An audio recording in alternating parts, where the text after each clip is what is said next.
మన మొత్తం జీవితం భగవంతుడి పైన ఆధారపడి ఉంది.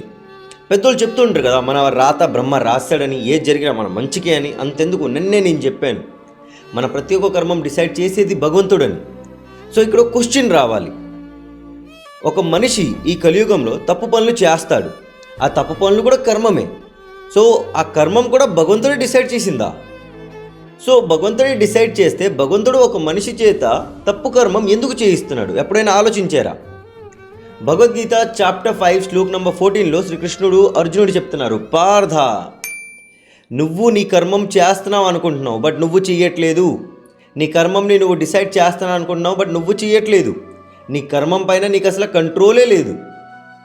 నిజంగా ఏం జరుగుతుందంటే, నీ కర్మం డిసైడ్ చేసేది భగవంతుడు, బట్ నీ కర్మం పైన కంట్రోల్ ఉండేది నీ శరీరంది, నీ శరీరంలో ఉన్న ఇంద్రియాలది. ఫర్ ఎగ్జాంపుల్, భగవంతుడు ఆల్రెడీ మనం ఏం చేయాలో అది డిసైడ్ చేసి ఉంచారు. అది మన సోల్కి కూడా తెలుసు. బట్ మన శరీరంలో ఉన్న ఇంద్రియాలు, మనసు, బుద్ధి, ఇవన్నీ ఇంద్రియాలు మన పాస్ట్ కర్మంని బేస్ చేసుకొని ఇప్పుడు డిసిజన్ తీసుకుంటుంది. ఫర్ ఎగ్జాంపుల్, డబ్బులు సంపాదించడం మన కర్మం, బట్ మన ఇంద్రియాలకి ఏం తెలుసు అంటే, మంచి దారిలో వెళ్తే డబ్బులు తక్కువ వస్తాయి, చెడు దారిలో వెళ్తే డబ్బులు ఎక్కువ వస్తాయి. సో అది డబ్బులు సంపాదించాలన్న కర్మంని పాటించడానికి చెడు దారిని చూసుకుంటుంది. సో ఇక్కడ కంట్రోల్ మనం మన సెన్సెస్ పైన చేసుకోవాలి, మన కర్మం పైన కాదు. మనం ఎలాగ ఆలోచిస్తున్నామో దానిపైన కంట్రోల్ చేసుకుంటే ఆటోమేటిక్గా లైఫే మారిపోద్ది.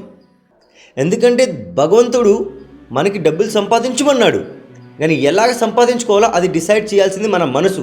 దాన్ని మీరు కంట్రోల్ చేయలేరు, బట్ కంట్రోల్ లోపలికి తెచ్చుకోవాలి.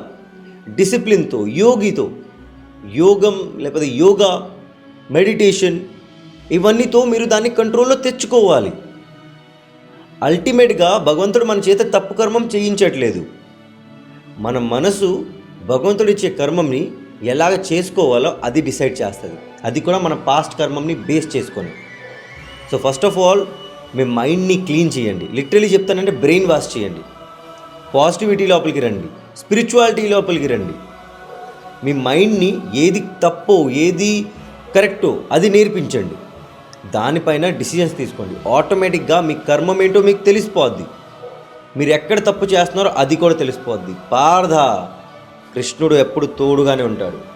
తెలుసుకోవడం మన కర్తవ్యం. నకర్తృత్వం నకర్మాణి లోకస్య సృజతి ప్రభు న కర్మ ఫల సంయోగం స్వభావస్తు ప్రవర్తతే.